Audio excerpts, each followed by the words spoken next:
What it is, what it do, you tune into the Jose Morales podcast. I'm your host, Jose Morales, and we're back in the ring for another solo episode.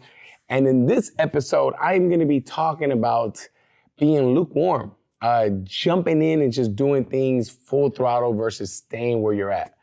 And staying lukewarm actually hurts a lot. And this is exactly what I'm gonna be talking in this episode. I'm gonna share with you a few stories and things that have been going on in the gym that I saw that remind me of this. And I actually had this conversation with a few people in the gym recently that I felt like it was time to bring it on the podcast and share it with you guys. Before we get into that, I'm gonna talk about a few things. First, as I hope you guys enjoyed the previous episode where I was talking about things coming from within, setting your mindset to something. If you have not checked that episode out, jump on and listen to that one. Probably before this one to probably make things a little bit better.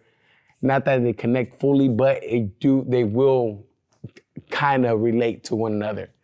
And the last thing is that on the previous episode, I talked about how I was going to be a keynote speaker at Athletic Administrators Summit, and it went great. I was able to tell my story in front of about 200 people. The people that I spoke with were all athletic administrators, principals, vice principals from all the schools in the San Joaquin Valley, all the way from Merced up to Auburn, Yuba City, Sacramento, Stockton. So it was actually very, very good once I got on there and got it going.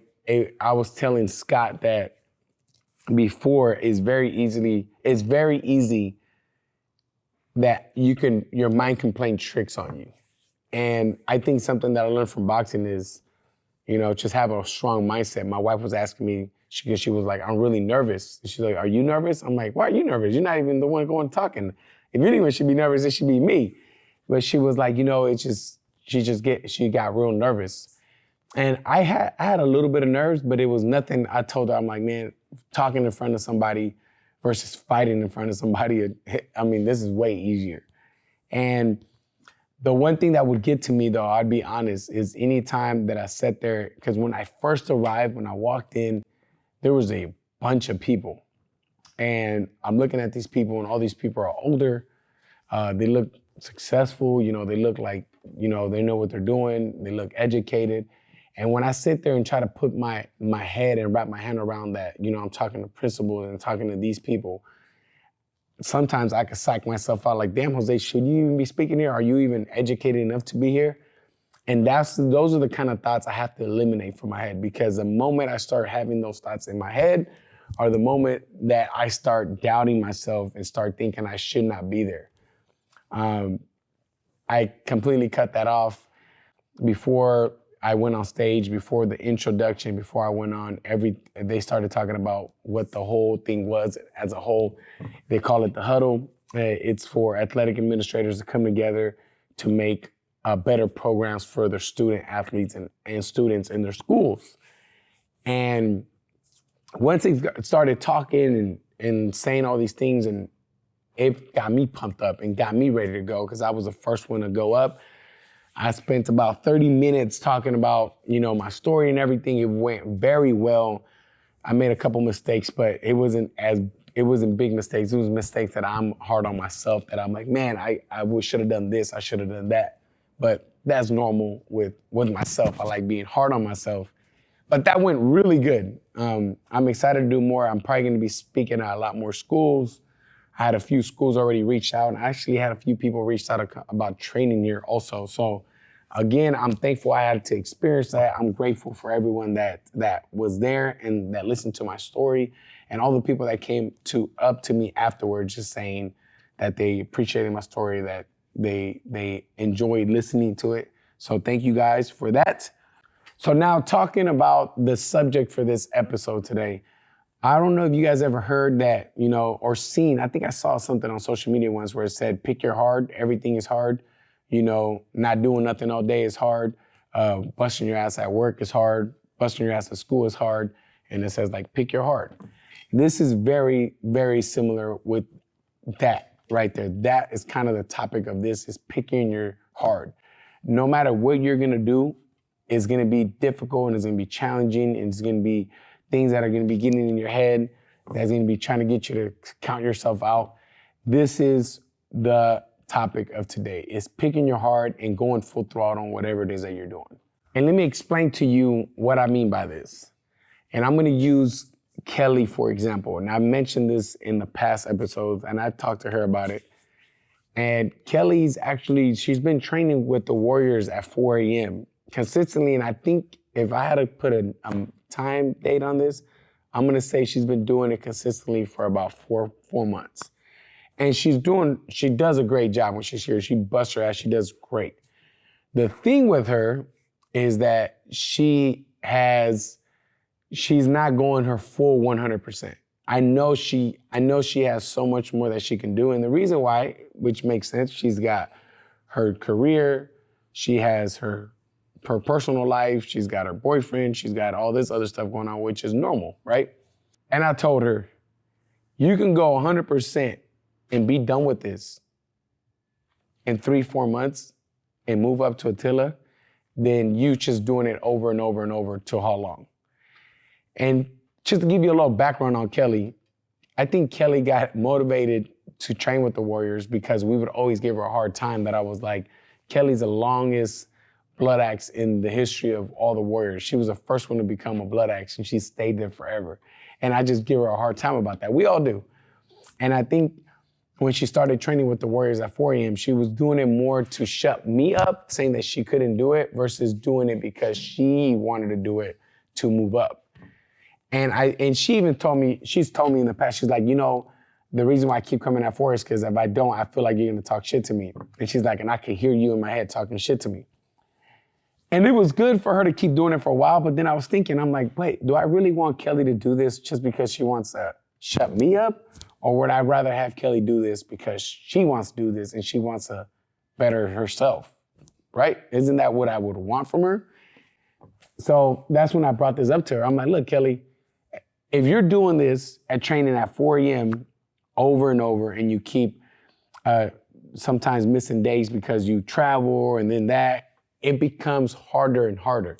So training at 4 a.m. for a year, for 8 months, 2 years, however long you're doing it, you're eventually gonna get burnt out. Eventually, it's exhausting, especially if you have nothing you're working towards. You're doing it, but there's nothing that you're gonna be like, this is my final destination, I get there and I'm done. So you're torturing yourself. I'm like, you're real life torturing yourself by, I have to wake up at 3 because I need to be at the gym at 4, But there's no love behind, and there's no love and no excitement behind, I'm getting up at 3, I'm ready to go to the gym, I need to work on this, I'm gonna grow from this, there's none of that. In her head, it's, I just need to shut up, Jose.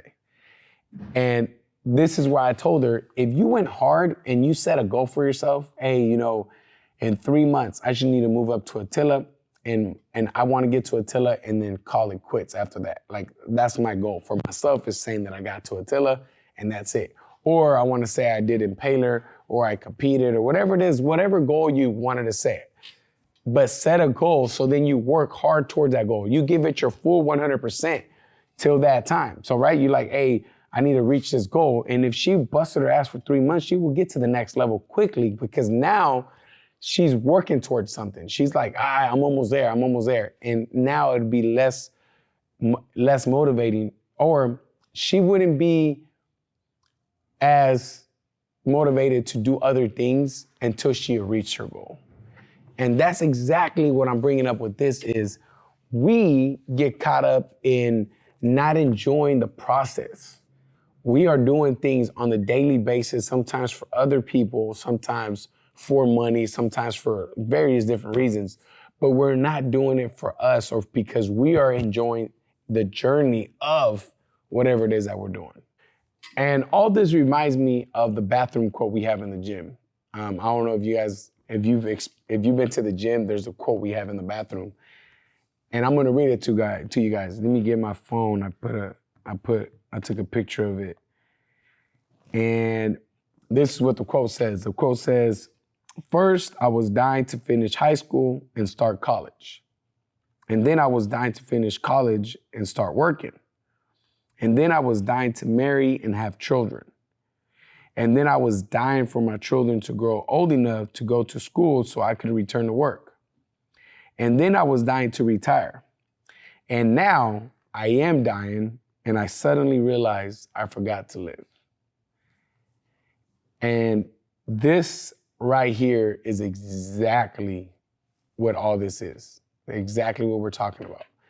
That we are not enjoying the moment we're in now. We're not enjoying the process. We're not enjoying dealing with these hardships. We're not enjoying overcoming these hardships. We're not enjoying the good times that we have right now. We are always looking for something else, not enjoying the now. And the now is the process, and the now is the living. All these things that we deal with daily, that's life. Nothing you will ever do is gonna be perfect. If you sat at home all day, did shit, I guarantee you'll feel like shit. If you worked all day, every day, and never paid attention to anything else, I guarantee you'll feel like shit. Because you're not living. You're not putting the purpose behind what you're doing. You're not putting purpose behind being at home. What are you doing at home? You're not putting purpose behind being at work. What are you doing at work? What kind of accomplishments are you doing at work? Are you just at work? Are you just at school for 8 hours, just at school, versus actually doing something for you to feel accomplished, for you to feel like you have a meaning to be there? That's what this quote reminds me of. And that's what this all reminds me of. And this is what I see on a daily basis. When we do things, we're doing them without a purpose. And this also reminds me, I'm gonna bring up one more thing. If you guys are familiar with DMX, he has a song called Slipping. And in the beginning of that song, he says something about, see, to live is to suffer, and to survive is to find a meaning in the suffering. And if you sit there and think about it, what he's talking about is life is suffering. So if you think about it, and you only want to look at all the bad things that happen in life, like, oh, you're going to eventually die, you're going to eventually get sick, you're going to lose somebody. Life is ugly. That's the suffering. That's the ugly part of life. But there's also a lot of beauty in life. And we should be focusing on all the beautiful things we get to experience before death. Our lovely homes, our families, our kids, our careers, our process to getting to our careers, our process to finding the correct person to creating a family. This is all the beauty in the life. That's finding the meaning in the suffering, which is exactly what DMX said in the song. All right, quick little recap for this episode is enjoy the journey, enjoy the process while you're working towards your destination every day, regardless if it's a good day or a bad day. At least you have a day. Thank you guys so much for listening. Hopefully you enjoyed this episode. If you know somebody that will appreciate this or gain from this, share this with them. And if you haven't left a review, what's taking you so long? Tap in, leave a review. Thank you for listening. Next week, I will no longer be solo. I got a guest coming on next week. So I'm out. I'll check you guys next week. Have a good week. Deuces.